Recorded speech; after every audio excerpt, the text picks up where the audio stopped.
قربانی کے جانور کی عمر کے بارے میں اسلامی شریعت میں کچھ مخصوص احکام ہیں جو درج ذیل ہیں۔ ایک، قربانی صرف ان جانوروں کی جائز ہے جو مقررہ عمر کے ہوں۔ دو، اونٹ کی عمر کم از کم 5 سال ہونی چاہیے۔ تین، گائے یا بیل کی عمر کم از کم 2 سال ہونی چاہیے۔ چار، بکری یا بکرا کی عمر کم از کم 1 سال ہونی چاہیے۔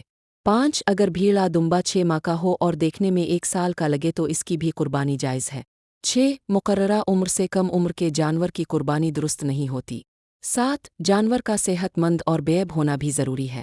آٹھ، دانتوں سے عمر کا اندازہ لگایا جاتا ہے، اس لیے تجربہ کار قصائی یا بیوپاری کی رہنمائی لینی چاہیے۔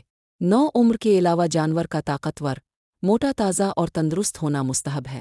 10، بعض علاقوں میں لوگ جانور کی عمر پر توجہ نہیں دیتے، جو کہ شرعی حکم کے خلاف ہے۔ 11، نبی کریم نے قربانی کے جانور کی عمر کی پابندی کی سختی سے تاکید فرمائی ہے۔ 12، چھوٹے اور ناتجربہ کار جانور کی قربانی کی نہ صرف قیمت کم ہوتی ہے بلکہ ثواب بھی کم ہوتا ہے۔